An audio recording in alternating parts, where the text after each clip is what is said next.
नमस्कार, मी पूर्वी भावे. तुम्ही पाहताय झिरो आवर. महाराष्ट्राचं राजकीय वातावरण जोरदार तापलंय आणि त्याला कारण आहे विधान परिषदेची निवडणूक. तर तिकडे देशाचंही राजकारण चांगलंच तापलंय आणि त्याला कारण आहे 4 राज्यांसह पश्चिम बंगालच्या विधानसभेचं संपलेलं मतदान आणि आलेले एक्झिट पोल्स. ही आकडेवारी आपण पाहणार आहोतच, पण सुरुवात करूया राज्यातल्या राजकारणानं. आज महाराष्ट्रात होऊ घातलेल्या विधान परिषदांच्या 10 पैकी भाजपचे 6 आणि महाविकास आघाडीचा 1 उमेदवार पक्का झाला. भाजपने काल रात्रीच 9 वाजता 6 उमेदवारांची नावं जाहीर केली. त्यांच्या मित्रपक्षांकडनं कोण येणार याचा सस्पेन्स मात्र वाढला. तिकडे महाविकास आघाडीत यावेळीही पुन्हा एकदा तोच विसंवाद दिसतोय. लोकसभा 2024, विधानसभा 2024, त्यानंतर झालेल्या महापालिका, जिल्हा परिषदा, पंचायत समित्या, कोणत्याही निवडणुका काढा. अगदी काल परवा झालेली राज्यसभा निवडणूकही पहा. तिथेही त्यांच्याकडे एकाच जागेचं संख्याबळ होतं. त्यामुळे सर्वमान्य उमेदवार राज्यसभेत जाणार होता. पण तिथेही 4 मतप्रवाह महाविकास आघाडीत दिसले आणि मग शेवटी शरद पवारांच्या नावावर एकमत झालं आणि ती निवडणूक बिनविरोध झाली. आताही अशी स्थिती महाविकास आघाडीमध्ये निर्माण झाली आहे. कारण विधान परिषदेची 1 जागा, त्यावरून झालेला विसंवाद, हे सगळं आपण पाहणार आहोतच. पण त्याआधी पाहूयात आजचा प्रश्न. जाऊयात पोल सेंटरला.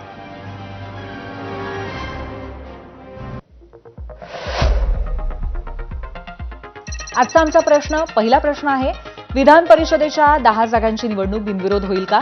होय किंवा नाही असे पर्याय आहेत आणि हा प्रश्न विचारण्यामागचं कारणही आता मी तुम्हाला सांगते.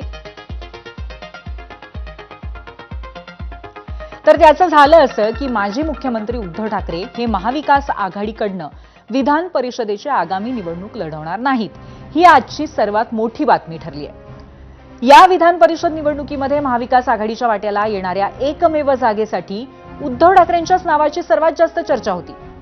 पण आज ठाकरेंच्या शिवसेनेने विधान परिषदेचे माजी विरोधी पक्षनेते अंबादास दानवे यांच्या नावाची घोषणा केली आणि महाराष्ट्राच्या राजकीय वर्तुळामध्ये मोठी खळबळ उडाली. खरं तर उद्धव ठाकरेंची विधान परिषदेचे सदस्य या नात्याने पहिली टर्म नुकतीच संपली. पण तेव्हापासूनच आगामी विधान परिषद निवडणुकीमध्ये उद्धव ठाकरे हेच महाविकास आघाडीचे सर्वमान्य उमेदवार असतील असा सूर चहूबाजूंनी निर्माण झाला होता. याचं कारण ही जागा निवडून आणण्यासाठी महाविकास आघाडीतल्या कुणा एका पक्षाकडे पुरेसं संख्याबळ नाही. त्यामुळे मवियामधल्या म्हणजेच महाविकास आघाडीमधल्या घटक पक्षांचं उद्धव ठाकरे या एकाच नावावरती एकमत होत होतं. काँग्रेस आणि शरद पवारांच्या राष्ट्रवादी काँग्रेसकडनं त्याचं वारंवार सुतोवाचही करण्यात आलं. खासदार सुप्रिया सुळे आणि काँग्रेस प्रदेशाध्यक्ष हर्षवर्धन सपकाळ यांनी त्यावर शिक्कामोर्तबही केलं होतं.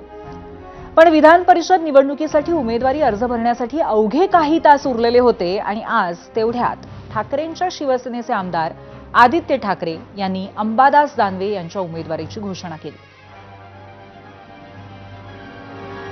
उद्धव ठाकरे साहेबांनी पक्षप्रमुखांनी निर्णय घेतलेला आहे की आमचे अंबादास दानवेजी हे विधान परिषदेवर जाणार आहेत.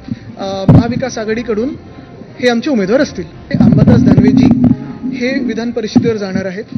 महाविकास आघाडीकडून हे आमचे उमेदवार असतील. तर आदित्य ठाकरेंनी धक्का दिला.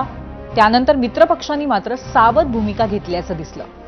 शरद पवारांच्या राष्ट्रवादीने सावधपणे दानवेंचं स्वागत केलं, तर राज्यातल्या काँग्रेस नेत्यांनी मात्र त्यावर नापसंतीची मोहर उमटवली. या संदर्भात आपल्याशी चर्चा झालेली नसल्याचंही त्यांनी स्पष्टपणे सांगितलं.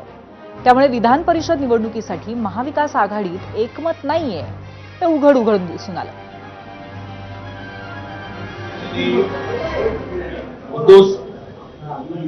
बाळासाहेब ठाकरे पक्षाने जी उमेदवारी जाहीर केली त्या संदर्भात आमच्या बरोबर कुठलीही चर्चा झालेली नाही. असं आहे की हर्षवर्धन दादाशी आमच्या प्रदेशाध्यक्षी माझी चर्चा झाली. काल आम्ही दिल्लीत पण केसी वेणुगोपाल साहेबांशी आणि आमचे त्यांच्याबरोबर आम्ही चर्चा केलेली आहे. ही उमेदवारी आता द्यायची की नाही हे प्रदेशाध्यक्षांनी ठरवलं असेल तर काँग्रेस उमेदवारी देईल. उद्या राज्यसभा येणार आहे, त्या संदर्भात सुद्धा स्पष्ट खुलासा होणे आवश्यक आहे. आणि आमची भूमिका आहे की जर ही जागा शिवसेना लढवत असेल तर पुढच्या राज्यसभेची जागा काँग्रेसच्या कोट्यात मिळालीच पाहिजे. तर दानवेंच्या उमेदवारीबद्दल आमच्याशी चर्चा केली नाही असं वडेट्टीवारांनी स्पष्टपणे म्हटलेलं आहे. आणि त्याचबरोबर आपला उमेदवार ते विधान परिषदेत उतरवणार का हा पुढचा प्रश्न आहे. पण याच अनुषंगाने खासदार संजय राऊतांनी काय प्रतिक्रिया दिली आपण पाहूयात. दिवशी आमचंही बोलणं झालंय. जागा उद्धव ठाकरे साहेब निवृत्त झाले, त्यांचेही झाले काही लोक, पण राज्याचे माजी मुख्यमंत्री निवृत्त झाले. सगळ्यांचा आग्रह होता उद्धव साहेबांनीच लढावं. उद्धव साहेबांचा आग्रह होता नाही मी उमेदवार दे, त्याला तुम्ही पाठिंबा द्या. महाविकास आघाडी, राष्ट्रवादी काँग्रेस पक्षाने आधीच पाठिंबा जाहीर केलेला आहे की उद्धव ठाकरे देतील तो उमेदवार. आणि मला असं वाटतं की काँग्रेस पक्ष सुद्धा तीच भूमिका घेईल, कारण आम्ही एकत्र आहोत.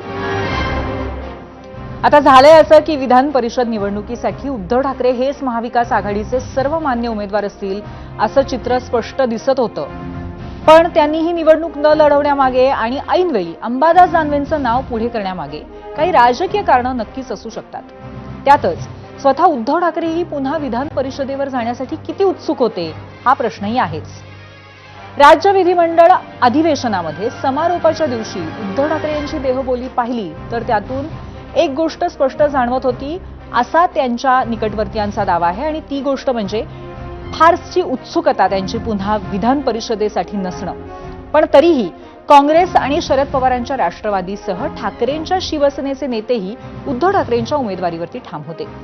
2019 साली मुख्यमंत्रीपदाची ऑफर स्वीकारल्यानंतर एकसंध शिवसेनेवरती दुफळीची परिस्थिती ओढवली होती. त्याचा सर्वाधिक मोठा राजकीय फटका उद्धव ठाकरेंनाच बसला. एकसंध शिवसेनेतल्या बंडासाठी गेल्या 7 वर्षात उद्धव ठाकरेंनाच वारंवार आरोपीच्या पिंजऱ्यात उभं करण्यात येते. त्यामुळेच विधान परिषदेच्या आमदारकीसाठी उद्धव ठाकरे उरलेला पक्षही पणाला लावतील का हाही प्रश्न होताच. त्यात अंबादास दानवे यांच्यासारख्या ग्रामीण आणि त्यातही मराठवाड्यातला चेहरा पर्याय म्हणून उपलब्ध असल्यामुळे त्यांनी स्वतःच्या उमेदवारीचा धोका स्वीकारला नसावा असा राजकीय निरीक्षकांचा होर आहे. शेवटी दुधानं तोंड पोळलेला माणूस ताकही फुंकून पितो असंच म्हणतात.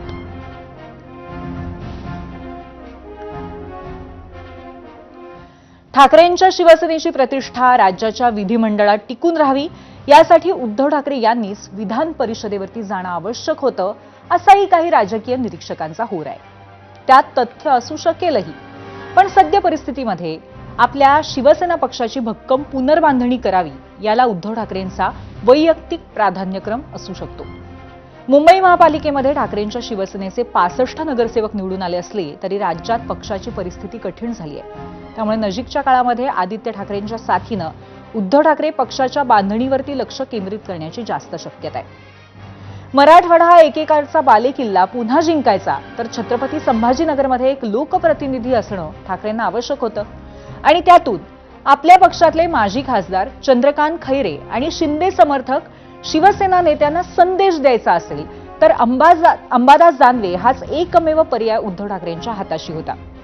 शिवाय उद्धव ठाकरेंनी विधान परिषदेची निवडणूक लढवली असती तर अंबादास दानवे नाराज होण्याचीही शक्यता होती. आणि आता अंबादास दानवेंच्या रूपानं आणखीन एक मोठा नेता गमावणं उद्धव ठाकरेंना परवडणारं नव्हतं. त्यामुळे दानवेंना विधान परिषदेची उमेदवारी देऊन उद्धव ठाकरे यांनी बेरजेचं राजकारण खेळलंय असं म्हटलं जातंय. अंबादास दानवे यांनी विधान परिषदेतल्या मागच्या टर्ममध्ये विरोधी पक्ष नेता या नात्याने उत्तम कामगिरी बजावली आहे. त्यांच्यासारख्या नेत्याला आमदारकीची ताकद देऊन उद्धव ठाकरेंनी पक्षाचं बळ वाढवण्याचा प्रयत्न केलाय आणि सध्या तरी असे प्रयत्न करणं हेच त्यांच्या हाताशी आहे. मी शिवसेना प्रमुखांच्या विचाराचा शिवसैनिक आहे. सगळ्यांचीच भूमिका होती की उद्धवजी ठाकरे साहेबांनी परिषदेवर जावं, परंतु माननीय उद्धवजी ठाकरे साहेबांनी ही संधी मला देण्याचा निर्णय पक्षाने आणि माननीय उद्धवजी ठाकरे साहेबांनी घेतलेला आहे.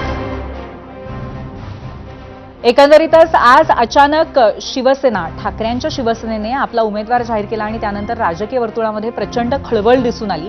याच अनुषंगाने आम्ही जो प्रश्न विचारलाय त्यावर मीडिया रिॲक्शन्स काय आलेले आहेत ते आपण आता बघूयात सोशल मीडियावरनं मीडिया सेंटरला. युट्यूबवरनं कुणाल सावंत म्हणतायत, हो जर उद्धव ठाकरे महाविकास आघाडीकडनं उमेदवार असतील तर ही निवडणूक बिनविरोध होईल. मुळात प्रश्न असा आहे की सगळीच निवडणूक बिनविरोध होईल का नाही असा प्रश्न आम्ही विचारलाय. अर्ज मागे घेण्याच्या मुदतीपर्यंत जर पक्षांनी आपापल्या संख्याबळानुसारच उमेदवार ठेवले तरच ही निवडणूक बिनविरोध होऊ शकते.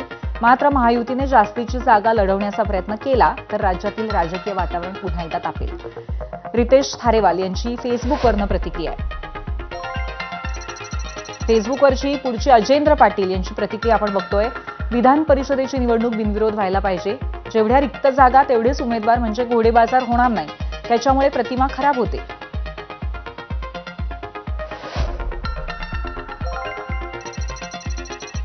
वीरेंद्र सोनवणे म्हणतायत, गेल्या वेळी 10 जागांसाठी 11 उमेदवार उभे राहिल्यामुळे गुप्त मतदानाद्वारे मोठा उलटफेर झाला होता. तोच धोका ओळखून कोणताही पक्ष सहज माघार घेताना दिसत नाहीये. फेसबुकवर त्यांनी आपली प्रतिक्रिया दिली आहे.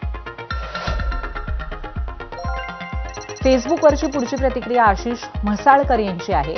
उद्धव ठाकरे नसतील तर काँग्रेसमधील नाराजीचा फायदा घेण्यासाठी शिवसेना जास्तीचा उमेदवार देईल.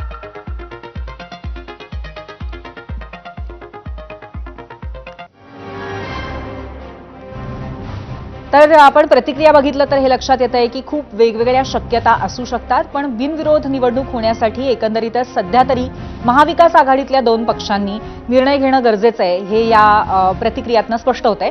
याच अनुषंगाने चर्चा करण्यासाठी आपल्यासोबत आहेत काँग्रेसचे नेते प्रशांत